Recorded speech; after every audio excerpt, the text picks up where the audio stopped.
Hello students, तो 2017 के paper में कंटिन्यू करते हैं। 30 क्वेश्चन अपने हो गए थे। 31st क्वेश्चन देखिएगा। 31st क्वेश्चन है the equation have unique solution, infinite many solution, inconsistent and none of these. देखिएगा बेटा, आपको इस तरह से तीन इक्वेशंस गिवन है। x प्लस का 2y प्लस का 3z equal to 1, 2x plus का y प्लस का 3z इक्वल टू 2, 5x, ये 31st क्वेश्चन है बेटा, प्लस का 5y प्लस का 9z इक्वल टू 4। अब आप कहेंगे सर यहाँ पे आपको फर्स्ट राउंड में करना है, सेकंड राउंड में, तो मैं कहूँगा ऐसे क्वेश्चन को आपको फर्स्ट राउंड में करना है। आपको पता है कि इस क्वेश्चन में हम देखते हैं कि अगर determinant of A equal to 0 आ गया तो यहाँ पे मेनी सॉल्यूशन या फिर नो सॉल्यूशन हो सकता है, और अगर नॉट इक्वल टू 0 आता है तो इसका आंसर यूनिक सॉल्यूशन होता है। तो आप इसका डायरेक्टली बिना आपको, क्योंकि ऐसा तो लिखा हुआ आएगा पेपर के अंदर, आपको फालतू में बार बार लिखने की ज़रूरत नहीं है। आप डायरेक्टली मल्टीप्लाई कर सकते हैं। जैसे इसका मल्टीप्लाई है 1, अब मल्टीप्लाई करके देखिए, ये हो गया 9 और ये हो गया 15, 9 माइनस 15 कितना हो गया, 9 माइनस 15 हो गया माइनस का 6, कितना हो गया माइनस का 6। यहाँ पे -2 के लिए देखिएगा ये कैंसिल हो गया, तो ये हो गया डायरेक्टली यहाँ पे 9 2 जा 18, 18 माइनस का 15 कितना हो गया, सॉरी इसके लिए ये कैंसिल हो गया और ये कैंसिल हो गया, तो 9 2 जा 18 माइनस का 15, ये हो गया आपका 3 प्लस 3। यहाँ के लिए देखिए ये कैंसिल और ये कैंसिल, 5 2 जा 10, 10 माइनस का 5 कितना हो गया 5, तो ये हो गया -6, ये हो गया माइनस का 6, तो -12 प्लस का 15 equal to 3, that is not equal to 0, और इसका वैल्यू 0 नहीं है। इट मीन्स इसका तो फर्स्ट ऑप्शन है हैव द यूनिक सॉल्यूशन, तो आंसर क्या आ गया इसका यूनिक सॉल्यूशन। कुछ नहीं करना था बेटा, सिर्फ और सिर्फ आपको इसका डिटर्मिनेंट निकालना था। और अगर मान लो डिटर्मिनेंट इक्वल टू 0 आ जाता, डिटर्मिनेंट इक्वल टू 0 आ जाता, तो आप डेल एक्स निकालते, फर्स्ट एलिमेंट निकालते, del Y del Z, del X del Y del Z. अगर ये भी 0 है, डिटर्मिनेंट भी 0 है, तो यहाँ पे होता many solution, otherwise no solution. अगर इनमें से एक भी नॉन इक्वल टू नॉट 0 आ गया, एक भी नॉट 0 आ गया, तो आपका क्या होता नो सॉल्यूशन। क्लियर हो गया बेटा। तो ये हो गया आपका इक्वेशन सोल्व करने का पैटर्न। जब भी आपके पास इस तरह की इक्वेशंस आए, फर्स्ट ऑफ ऑल आप डिटर्मिनेंट निकालेंगे, और डिटर्मिनेंट इक्वल टू 0 है, इसका मतलब नो सॉल्यूशन या मेनी सॉल्यूशन, और इक्वल टू 0 तो यूनिक सॉल्यूशन। इसके क्वेश्चन कई बार आते हैं, फाइंड द वैल्यू ऑफ के, find the value of lambda for the unique solution. उस केस में इसका डिटर्मिनेंट आपको क्या करना है, 0 करना है। या फिर इस तरह के वर्ड यूज लेता है सिंगुलर या नॉन सिंगुलर, तो भी आपको समझ जाना है सिंगुलर का मतलब डिटर्मिनेंट 0 होगा, और नॉन सिंगुलर का मतलब नॉट इक्वल टू 0 होगा। क्लियर हो गया बेटा। Now next question. Next question है 32 क्वेश्चन। इसको आप चाहें तो स्किप कर सकते हैं। कैसे बेटा, देखो a इक्वल टू आपको गिवन है x प्लस का y, y x, x minus का y। b आपको गिवन है 3 माइनस का 2, और c इक्वल टू गिवन है 4 और 2। गिवन है यहाँ पे कि if A B equal to C, if A B equal to C then find of A square. ऐसे क्वेश्चन को आप चाहें तो छोड़ सकते हैं या फिर सेकंड राउंड में कर सकते हैं। क्यों बेटा, हालांकि ये क्वेश्चन मेरे को आता है, आप सबको आता है। क्यों करना क्या है, ए बी और सी को इक्वल करना है, मतलब इन दोनों को मल्टीप्लाई करके इक्वल टू सी करना है, और जो वैल्यू आएगा एक्स और वाई का, वहाँ से फिर आपको ए स्क्वायर निकालना। मतलब आप मल्टीप्लाई कर सकते हैं ए बी को मल्टीप्लाई करेंगे, तो फर्स्ट रो और फर्स्ट कॉलम को मल्टीप्लाई किया तो क्या आ गया 3x प्लस का y माइनस का 2y इक्वल टू सी, और c का वैल्यू है 4। इसी तरह से सेकंड रो फर्स्ट कॉलम को मल्टीप्लाई करेंगे तो ये हो गया 3x माइनस का 2x minus y equal to 2। यहाँ से सोल्व करेंगे तो ये हो गया आपका 3x माइनस 3x प्लस का 3y minus 2y, y equal to 4, और यहाँ से मिल गया 3x माइनस का 2x, x प्लस का 2y इक्वल टू 2। इन दोनों को सोल्व करके x y आएगा, और x और y को यहाँ रखने के बाद उसको स्क्वायर करना है, आपका आंसर आएगा। बट मैं कहूँगा इस क्वेश्चन को आप कब करोगे, सेकंड राउंड में करोगे। क्यों, आते हुए भी आपको छोड़ना है। क्योंकि अपन एक राउंड करके 120वें क्वेश्चन तक जाके फिर वापस आना है अपन को, और वापस तभी आ पाएंगे जब अपने पास प्रॉपर टाइम होगा। तो आप टाइम को देखते रहे कंटिन्यू कि अपन को 1 घंटे में 120वें क्वेश्चन तक जाके आना है, और ये तभी पॉसिबल होगा जब आप इस चीज़ को डिसाइड करोगे कि कौन सी क्वेश्चन को करना है और कौन सी क्वेश्चन को छोड़ना है। फिलहाल के लिए छोड़ना है और बाद में सेकंड राउंड में इसको करना है। और ये आपकी अगर डिसीजन मेकिंग पावर अच्छी है, अगर आप अच्छे से डिसाइड कर पाते हो तो बेटा आप अच्छे से कर पाओगे पेपर। अदरवाइज आप सेकंड राउंड देखते रह जाओगे, आपको पता ही नहीं चलेगा कि कब 2 घंटे आपके कंप्लीट हो गए। ओके जी sir. Next 33rd question, what is the value of determinant. देखिएगा बेटा, डिटर्मिनेंट का question 1 1 1 1 plus X Y Z 1 1 1 1 plus X Y Z equal to क्या वैल्यू होगा। ऑप्शन लिखा हुआ है 1 plus X plus Y plus Z 2xyz। जिसने determinant अच्छे से कर रखा है बेटा वो तो इसका फटाफट से आंसर निकाल सकता है। देखिए कैसे, क्योंकि प्रॉपर्टीज पढ़ रखी है कि डिटर्मिनेंट को सिंप्लीफाई करने के लिए नंबर ऑफ जीरो ज़्यादा होते हैं उसी रो के करस्पॉन्डिंग या उसी कॉलम के करस्पॉन्डिंग सिंप्लीफाई करते हैं। यहाँ पे दिख रहा है 1 1 1 1, तो आप डायरेक्टली 2 प्रॉपर्टी जो लगाएंगे C1 और C2 में, C1 माइनस C2 और C2 में लगाएंगे C2 माइनस C3। तो देखिएगा फटाफट क्या बच रहा है 1 माइनस 1 0, 1 माइनस तो माइनस का एक्स वाई जेड 1 माइनस 1 0, यहाँ C2 माइनस C3 0, 1 माइनस करेंगे तो एक्स वाई जेड, यहाँ पे करेंगे तो माइनस एक्स वाई जेड और 1 1 1 प्लस का एक्स वाई जेड। देखिएगा बेटा सिंप्लीफाई करेंगे तो इसके कोरस्पॉन्डिंग सोल्व हो गया, ये काटा और ये काटा, क्या बन गया फटाफट से X square Y square Z square minus का 0। तो आंसर हो गया सी आपका। तो अगर आपके डिटर्मिनेंट पे इस तरह की प्रॉपर्टीज लगा के अच्छी कमांड है, क्योंकि इसमें आपने कर रखा है कि जब भी 1 1 होता है इसको नंबर ऑफ जीरोज बनाते हैं। जरूरी नहीं आप जो मैंने बताया C1 minus C2 C2 minus C3 करें, आप चाहें तो R1 माइनस R2 भी कर सकते हैं, R1 माइनस R2 या R2 माइनस R3 भी कर सकते हैं, क्योंकि अपन चाहते हैं कि जिस रो या कॉलम में नंबर ऑफ जीरो ज़्यादा होंगे उसी के कोरस्पॉन्डिंग आपको सिंप्लीफाई करना है। तो ये बहुत ईजी क्वेश्चन था और इस क्वेश्चन को आप 33rd क्वेश्चन को फर्स्ट राउंड में करेंगे, क्योंकि ये 30 से 40 सेकंड में आपका आंसर लेके आ जाता। ओके बेटा, now next question 35th question देखिएगा। 35th क्वेश्चन अगर मैं देखूं इस क्वेश्चन को तो मैं बिना पढ़े इसको ऐसे बोलूँगा कि एक बार के लिए इस क्वेश्चन को छोड़ दीजिए, सेकंड राउंड पे छोड़ दीजिए। 35th क्वेश्चन, सॉरी 34th रह गया, एक बार 34 देख लेते हैं। 34th क्वेश्चन, 34th क्वेश्चन है if the determinant of 34th question if the determinant of X Y 0 0 X Y Y 0 X equal to 0 which one of the following is correct. पहला option है x upon Y is cube root of unity, cube root of unity, unity cube root of unity जानते हैं। Second x is cube root of unity, C option y is cube root of unity, और D option x upon Y is 1 of cube root of unity, cube root of -1, cube root of -1।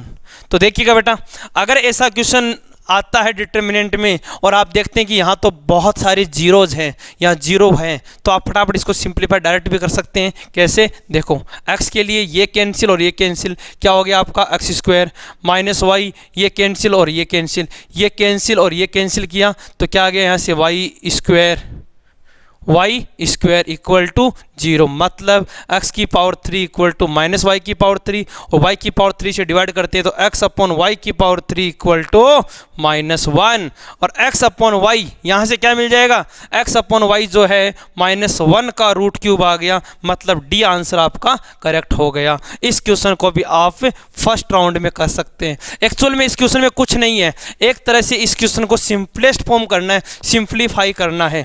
इस question को ऐसे भी बोल देता कि simplify करके बताओ कौन सा इक्वेशन बनेगा, तो इक्वेशन तो ये बन गया आपका यहाँ पे कि X cube plus Y cube equal to 0, इस क्वेश्चन को ऐसे भी बोल सकता था कि इसका जो आंसर आएगा इसका फैक्टर क्या होगा, इसका फैक्टर जो होगा वो x प्लस वाई होगा। या इस क्वेश्चन को थोड़ा सा कंफ्यूज करने के लिए क्यूब रूट ऑफ यूनिटी जैसे वर्ड डाल देता है, जिससे बच्चा कंफ्यूज हो जाता है कि ये क्यूब रूट ऑफ यूनिटी का कॉन्सेप्ट इसमें कैसे यूज़ करें। एक्चुअल में कुछ नहीं था, ये फॉर्म बनने के बाद यहाँ पे आपको x अपॉन वाई बनाना था, बिकॉज ऑप्शन में या तो एक्स वाई था या x अपॉन वाई था। तो मैंने x अपॉन वाई बनाया, तो x अपॉन वाई की पावर 3 इक्वल टू -1, और यहाँ से आ गया -1 का क्यूब रूट। तो ये 34th क्वेश्चन भी आप फर्स्ट राउंड में कर सकते हो। ओके बेटा, now next question 35th question. देखिए बेटा 35th क्वेश्चन क्या है। 35th क्वेश्चन का लैंग्वेज देखिएगा।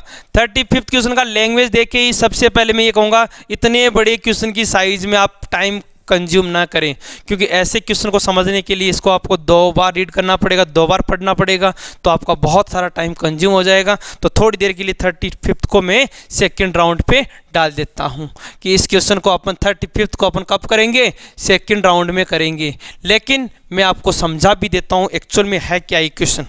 क्वेश्चन ये है, consider the set A of all matrix of order 3×3 entire 0 और 1। एक 3×3 का मैट्रिक्स है, 3×3 का मैट्रिक्स है। इसमें जो एंट्री है वो या तो 0 है या 1 है, इस तरह से कुछ भी हो सकता है, या तो 0 होगा या 1 होगा। Okay, let B subset of A containing all matrix whose determinant is a1 and C subset of A consisting all matrix whose determinant is -1, then which one of the correct? C is empty, B has many element as C, A मतलब बहुत सारे option दे रखे हैं। इस question को आप ऐसे समझो, मैं तो स्टूडेंट्स को ये सजेस्ट करूंगा, अगर ये क्वेश्चन आपके आता है और आपको अगर नहीं कर रखा, कॉन्सेप्ट में नहीं है, तो सबसे पहले इस क्वेश्चन को स्किप कर देना, छोड़ देना। सेकंड राउंड के लिए भी नहीं, परमानेंट छोड़ देना है। फिर भी मैं आपको बता दूं कि 3×3 में आपके कन्फ्यूजन होगा, 2×2 में मैं आपको थोड़ा आइडिया दे दूं।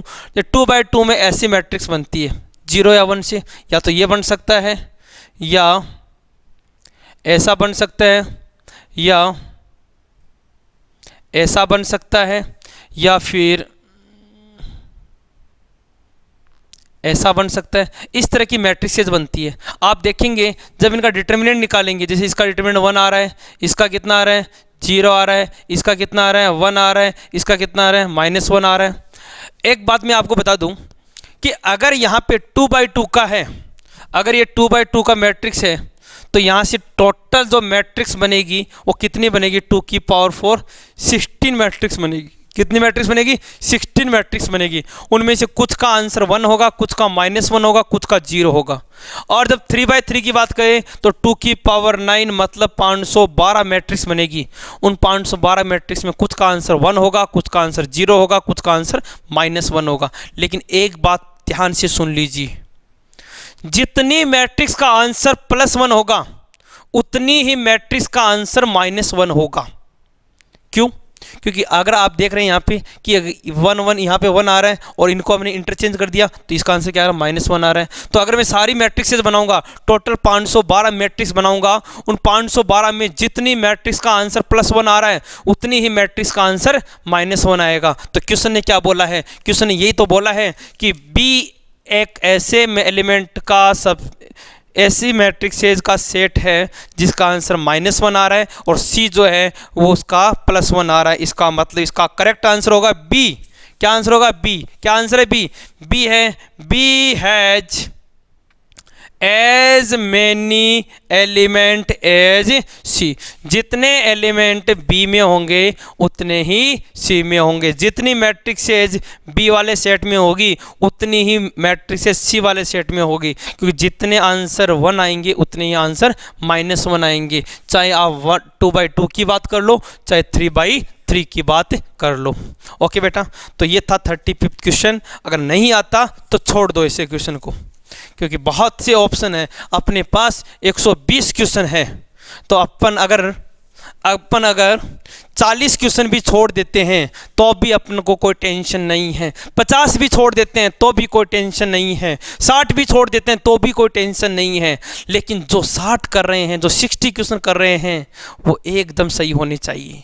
अगर 60 क्वेश्चन एकदम सही है, इसका मतलब बेटा 150 मार्क्स, 150 नंबर आ रहे हैं, और 150 नंबर आपके इसमें आ जाते हैं, और 250 मार्क्स आपके सेकंड पेपर जीएटी में आते हैं, तो 400 मार्क्स आपका बहुत अच्छा स्कोर हो सकता है। मैं उन स्टूडेंट्स की बात करता हूं जो इस टाइम पूरा सिलेबस कवर नहीं किया और कुछ टॉपिक्स लेके चल रहे हैं, कुछ चैप्टर्स उन्होंने किए हैं, उन बच्चों की बात कर रहा हूँ। बेटा अपने आप को डिप्रेस मत करना, डिप्रेशन में मत आना, स्ट्रेस मत लेना।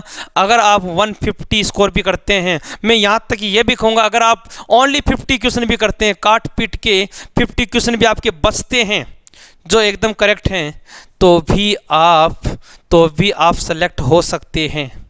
क्लियर है बेटा? तो टेंशन लेने की ज़रूरत नहीं है इस टाइम, तो अपने आप को बिल्कुल कॉन्फिडेंट रखें। ओके, 26 की बात क्वेश्चन देखिए बेटा, 36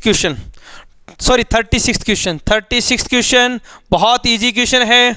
ए आपको मैट्रिक्स गिवन है cos theta sine theta minus sine theta cos theta, A की पावर 3 पूछा है।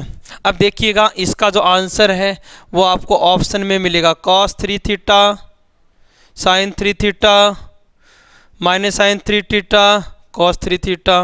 सेकेंड ऑप्शन है cos cube theta sine cube theta minus sine cube theta cos cube theta. C option है cos 3 theta minus sine 3 theta sine 3 theta cos 3 theta. और D option है cos cube theta minus sine cube theta sine cube theta cos cube theta. देखिएगा बेटा, मैं आपको बता दूं एक बात, चाहे ए की पावर 3 पूछे, ए की पावर 5 पूछे, ए की पावर 100 पूछे, कुछ भी पूछे, फर्स्ट ऑफ ऑल आपके दिमाग में यह आना चाहिए कि अगर ए आपको ऐसा दिया हुआ है और ए स्क्वायर करने से क्या चेंजेस आ रहे हैं, बस इतना सा दिमाग लगा लीजिए। चाहे यहाँ पे ए की पावर एन पूछे, कुछ भी पूछे, दिमाग में इतना कॉन्सेप्ट लगाइए कि पावर 2 करने से क्या चेंज आ रहा है। तो अगर मैं यहाँ पे मल्टीप्लाई करता हूँ, इसको अगेन मैं मल्टीप्लाई करता हूँ इसी से, cos theta sine theta minus sine theta cos theta से मल्टीप्लाई करता हूँ, तो देखिए आ क्या रहा है एक्चुअल में कि इसको इससे मल्टीप्लाई किया, cos square minus sine square, cos square minus sine square होता है cos 2 theta, cos of 2 theta, और इसको मल्टीप्लाई किया तो sine theta cos theta sine theta cos theta twice of sine theta cos theta sine 2 theta. तो actual में आपने देखा कि पावर 2 करने से यह डबल थीटा में आ रहा है, इसका मतलब ये क्यूब वाले आंसर तो नहीं हो सकते। इसके अलावा यहाँ 3 थीटा पावर 3 करने से 3 थीटा और यहाँ पे साइन 3 थीटा आना चाहिए, इसलिए आपका आंसर कौन सा हो गया, फर्स्ट आंसर करेक्ट हो गया। अगर यहाँ पे पावर 4 होती तो ये 4 थीटा बन जाता, यहाँ पे अगर n पावर होती तो ये n बन जाता, क्या बन जाता, n बन जाता। तो ऐसे क्वेश्चन में आपको कंफ्यूज होने की ज़रूरत नहीं है, डरने की ज़रूरत नहीं है कि इतनी बड़ी पावर, अगर मैं एक की पावर n भी पूछ लेता, ए की पावर n, तो आंसर क्या आता, cos n theta sine n theta minus sine n theta cos n theta, ये आपका आंसर आता। तो इन क्वेश्चन का ध्यान रखिएगा, ऐसे मत सोचिएगा ऐसे क्वेश्चन कैसे करेंगे क्या करेंगे, और ये सब के सब जो बता रहा हूँ अभी ये फर्स्ट राउंड के क्वेश्चन हैं, फर्स्ट राउंड में आप इनको कर सकते हैं। ओके बेटा, नेक्स्ट क्वेश्चन पे आते हैं, 37th क्वेश्चन, बहुत इजी क्वेश्चन है 37th क्वेश्चन। ध्यान से देखिए 37th क्वेश्चन में क्या लिखा हुआ है, एक मैट्रिक्स लिखा हुआ है एक्स वाई जेड, दूसरा मैट्रिक्स लिखा हुआ है यहाँ पे, देखिए यह क्या लिखा हुआ है इससे कोई फर्क नहीं पड़ेगा, सिर्फ यहाँ पे ऑर्डर पूछा है GFC, और ये आपको बहुत अच्छे से समझा रखा है। बताइए कई बार क्या होता है कि जब अपन पहले टाइम ख़राब कर दे तो ये क्वेश्चन रह जाते हैं, और ये मान के चलिए बोनस क्वेश्चन होते हैं अपने लिए। देखिए इसका ऑर्डर क्या है 1 into 3, इसका ऑर्डर है 3 into 3, इसका ऑर्डर है 3 into 1। बताओ अगर इनको मल्टीप्लाई करेंगे तो क्या आएगा 1 into 3, और इनको मल्टीप्लाई करेंगे तो रिजल्ट क्या आएगा 1 into 1, मतलब 1 into 1 is the correct answer. इस तरह से कई बार इतने इजी क्वेश्चन ऑर्डर के भी पूछ लेते हैं। क्लियर है बेटा? ओके, 38th क्वेश्चन भी वही आ गया। 38th क्वेश्चन अभी जो मैंने करवाया था बेटा, पावर वाला मैट्रिक्स। देखो मैट्रिक्स के क्वेश्चन बहुत आए हैं आपकी बार 2017 के पेपर में। मैट्रिक्स डिटरमिनेंट के क्वेश्चन बहुत पूछे गए हैं और बहुत इजी क्वेश्चन पूछे हैं। ये देखो गिवन है 0 1 1 0 और पूछा है a की पावर 4 क्या होगा। आंसर देखिएगा 1 0 0 1 1 1 0 0 0 0 1 1 0 1 1 0, इस तरह के आंसर हैं। देखो बेटा मैं आपको फिर से बोल रहा हूँ, चाहे a की पावर 4 पूछे चाहे a की पावर 100 पूछे, आपको करना क्या है, यहाँ पे ए स्क्वायर निकालना है। हर बार ऐसा ही करना है और आप देखेंगे कि पावर 2 करने से क्या चेंज आ रहा है। क्या चेंज आ रहा है देखिए, मल्टीप्लाई किया तो वहाँ से आ गया 1, यहाँ से किया तो ये आ गया आपका 0, यहाँ से किया तो 0, यहाँ से किया तो 1। अरे ए स्क्वायर इक्वल टू क्या आ गया, आई आ गया, यूनिट आ गया। और यूनिट मैट्रिक्स आ गया तो कितनी भी पावर कर दो, पावर 4 नहीं कितनी भी पावर कर दो, चाहे ए की पावर 100 भी कर दो, आंसर आई आएगा। मतलब 1 0 0 1 यही आपका आइडेंटिटी मैट्रिक्स आएगा। तो 38th क्वेश्चन हो गया और 38th क्वेश्चन का आंसर आ गया ए। क्लियर है बेटा? तो ये आपका पैटर्न होना चाहिए क्वेश्चन सोल्व करने का। ओके, अब अपने स्टार्ट होती है ट्रिगोनोमेट्री। 39th क्वेश्चन से स्टार्ट होता है ट्रिगोनोमेट्री। तो देखिएगा ट्रिगोनोमेट्री का 39th क्वेश्चन। 39 ट्रिगोनोमेट्री मैंने आपको कह रहा है, ट्रिगोनोमेट्री अभी भी टाइम है बेटा, रिवाइज कर लो बहुत अच्छे से, कॉन्सेप्ट तैयार कर लो। क्वेश्चन गिवन है साइन ए का वैल्यू 3/5 और ए जो है वो लाई करता है 450 से 540 के बीच में और cos a/2 का वैल्यू पूछा है। आंसर्स देखिएगा बेटा, आंसर है 1/√10, इसमें माइनस का 3/10, √3/√10 और नन ऑफ दीज। देखिएगा यहाँ पे साइन ए दिया हुआ है, तो क्या मेरे को आप ये बता सकते हैं कि साइन ए का वैल्यू 3/5 है और ए कौन से क्वाड्रेंट में है। देखो बेटा ए का क्वाड्रेंट आप देखिएगा कि ये आपका 0 से 90, 90 से 180, 180 से 270, 270 से 360, 360 में 90 जोड़ेंगे तो 540, 540 में 90 जोड़ेंगे तो ये हो जाएगा 540 नहीं, 360 में 90 जोड़ेंगे तो 450 और 450 90 जोड़ेंगे 540। तो मतलब यहाँ पे ए लाई करता है। ए साइन ए सेकंड क्वाड्रेंट में है तो ट्राइंगल से कॉस ए निकालेंगे 4/5 और सेकंड क्वाड्रेंट की वजह से क्या हो जाएगा, माइनस में हो जाएगा। तो कॉस ए की वैल्यू -4/5 आ गया। याद कीजिए बेटा half angle formula, cos 2 theta का फॉर्मूला जानते हैं, 2 cos स्क्वायर थीटा -1 होता है।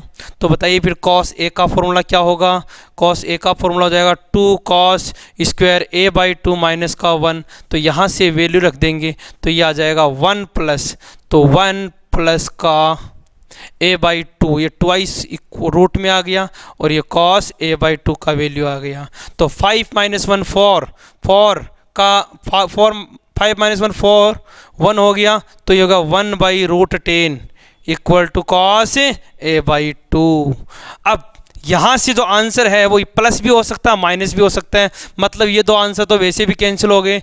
अब ये होगा या नन ऑफ दीज होगा। तो पहले देखो बेटा, जब ए का वैल्यू इन दोनों के बीच में लाई करता है तो a/2 कहाँ लाई करेगा, तो आप कहोगे ये तो हो गया 225, ये हो गया 270, मतलब 225 से 270 और ये 225 270 कौन सा क्वाड्रेंट है, थर्ड, और थर्ड में cos क्या होता है, नेगेटिव। तो आंसर क्या आएगा, नेगेटिव -1/√10, इसलिए आंसर हो गया नन ऑफ दीज। क्या हो गया, नन ऑफ दीज। इसका आंसर आएगा माइनस का 1/√10। क्लियर हो गया बेटा। प्लस वाला आंसर तो वैसे भी नहीं हो सकता, ये दो आंसर तो वैसे भी नहीं हो सकते, बस गया माइनस और ये, तो आंसर आएगा इसका नन ऑफ दीज। क्लियर हो गया बेटा। तो ये था 39th क्वेश्चन। ओके, आगे चलते हैं 40th क्वेश्चन पे। अब ऐसे क्वेश्चन हैं कॉन्सेप्ट वाले हैं, लेकिन ये सब क्वेश्चन अपन फर्स्ट राउंड में कर सकते हैं। ओके बेटा, नाउ नेक्स्ट क्वेश्चन 40 क्वेश्चन आपकी हर बुक के अंदर है, चाहे आपका बुक हो चाहे सीट हो, बहुत इजी क्वेश्चन है। 1/sin10 माइनस का √3 अपॉन cos 10। देखिएगा बेटा, sin 10 cos 10 एलसीएम कितना आ गया, sin 10 cos 10, तो ये हो गया 1 into cos 10 minus √3 into sin 10। Actually में करना क्या है, देखो ऐसे क्वेश्चन जो है कॉस और साइन का ये फॉर्मेट इंटीग्रेशन में या फिर बहुत जगह पूछा हुआ है। मैं आपको बता दूं, जब भी a साइन थीटा और b कॉस थीटा का फॉर्मूला होता हो, चाहे प्लस में हो चाहे माइनस में, आप हमेशा √a² प्लस b² से डिवाइड मल्टीप्लाई कर दीजिए। तो √a² b² 1 और √3 का स्क्वायर हो गया 4 और 4 का रूट हो गया 2।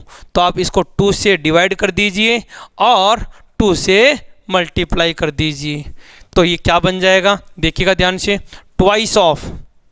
देखो बेटा, अगर ये 1/2 की बात करें तो ये वैल्यू होती है cos 60 की और ये होती है sin 60। फॉर्मूला हो गया cos a cos b minus sin a sin b, और cos a cos b minus sin a sin b हो गया cos a प्लस b का वैल्यू cos 70 अपॉन, यहाँ पे देखिए इसको अगेन 2 से मल्टीप्लाई डिवाइड करेंगे, तो ये हो गया 2 sin a cos a sin 20 cut गया, आंसर आ गया 4। तो ये आपका फर्स्ट राउंड का क्वेश्चन था, 40th question. Clear. Now next question 41। देखिए 41वें क्वेश्चन पे आते हैं। देखो 41 ट्रिगोनोमेट्री का है, हाइट एंड डिस्टेंस का है। मैं आपको ये कहूँगा, हाइट एंड डिस्टेंस का क्वेश्चन आए तो आप एक बार के लिए छोड़ दीजिए। बड़ा क्वेश्चन आए, लैंग्वेज पढ़ने में 2 बार 3 बार पढ़नी पड़ती है, टाइम लगता है, छोड़ दीजिएगा। लेकिन यहाँ पे जो क्वेश्चन है वो छोटा सा दिख रहा है मेरे को। क्वेश्चन है, from the top of light house 100 metre high, angle of depression about the 10 inverse 5/12, what is the distance between the bot and light house. देखिए 41 क्वेश्चन, एक लाइट हाउस है जिसकी हाइट है 100 मीटर, यहाँ पे एक बॉट है, यहाँ लाइट हाउस से जो एंगल बन रहा है वो बता रहा है, और ये आपको निकालना है x का वैल्यू।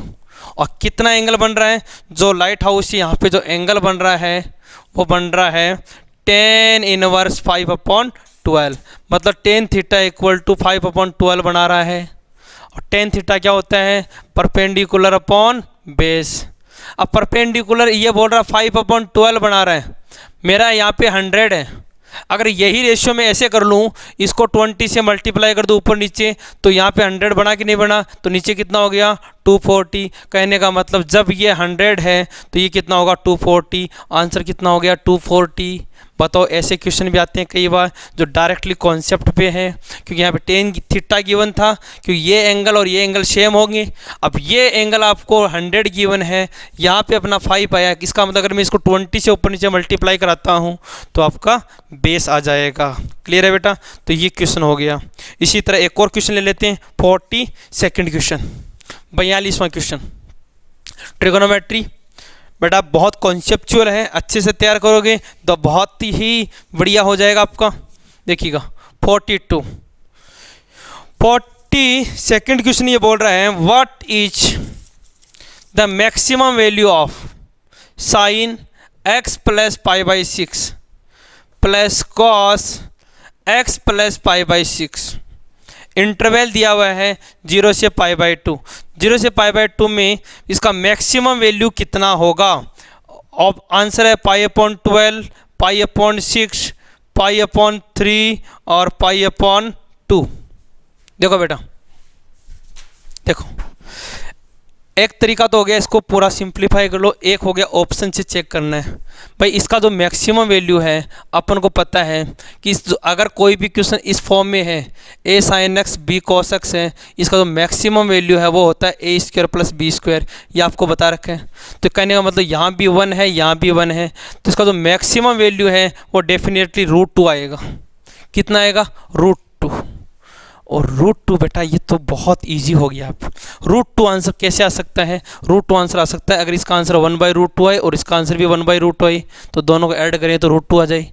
और 1/√2 कब आएगा, जब यहाँ पे 45 बन जाए 45, और ये 45 कब बनेगा 30 + 15। कहने का मतलब x की जगह पे क्या हो जाए 15 डिग्री हो जाए, और 15 डिग्री कौन सा है, ये वाला। ये लो साहब आंसर आ गया। इसके अलावा भी क्या कर सकते थे, आप सारी वैल्यू रख के भी देख सकते थे, लेकिन इसमें आपका टाइम खराब होता, आपके 30 से 45 सेकंड लग जाती, और मैं चाहता हूं कि वो टाइम बचे आपका और डायरेक्टली आप देख ले कि क्या आंसर पॉसिबल है। और अगर यहाँ मिनिमम की बात होती तो -√2 आता और -√2 में देखता कि -√2 आंसर कैसे पॉसिबल है। ये भी -1/√2, ये भी -1/√2, और ये माइनस कब होता वो उसी के अकॉर्डिंग अपन आंसर रखते। क्लियर है बेटा? तो ये हो गया आपका 42nd question. Clear? Now 43rd question पे आ जाइएगा। ट्रिगोनोमेट्री चल रही है बेटा, कॉन्सेप्ट तैयार कीजिए अपने, थोड़ा कॉन्फिडेंस बढ़ाइए। 43rd क्वेश्चन तो बहुत इजी है बेटा। क्या लिखा हुआ है? k = sin π/18, sin 5π/18 और sin 7π/18। देखो एक मिनट ध्यान से, k का वैल्यू क्या होगा? 1/2, 1/4, 1/8, 1/16। देखो बेटा π/18 में ऐसे लिखा हुआ तो बड़ा अजीब क्वेश्चन लग रहा है, लेकिन सबको पता है पाई का वैल्यू होता है 180 और 18 इसका मतलब 10 है। एक्चुअल में ये क्वेश्चन ऐसे लिखा होता तो हर कोई स्टूडेंट समझ जाता कि कितना इजी क्वेश्चन है। एक्चुअल में ये और ये सेम है, और ऐसे देखते ही अपने दिमाग में एक वो आइडेंटिटी आ गई, वो ट्रिक, वो कॉन्सेप्ट याद करो बेटा। क्या था? sin A sin 60 - A sin 60 + A होता है, तो इसका आंसर होता है sin 3A/4। तो देख लो, sin A sin 60 - A sin 60 + A, तो sin 3A/4 मतलब sin 30/4। sin 30 होता है 1/2, 1/4, आंसर हो गया 1/8। तो ये क्वेश्चन था आपका बेटा 43rd क्वेश्चन। ओके बेटा, आगे के जो और भी क्वेश्चंस है वो अपन नेक्स्ट वाली क्लास में करेंगे। अभी के लिए इतना ही बेटा, तैयार कीजिए, और जो मैं कॉन्सेप्ट बता रहा हूँ इसी कॉन्सेप्ट को फॉलो करते हुए आपको पेपर करना होगा। ठीक है बेटा, थैंक यू।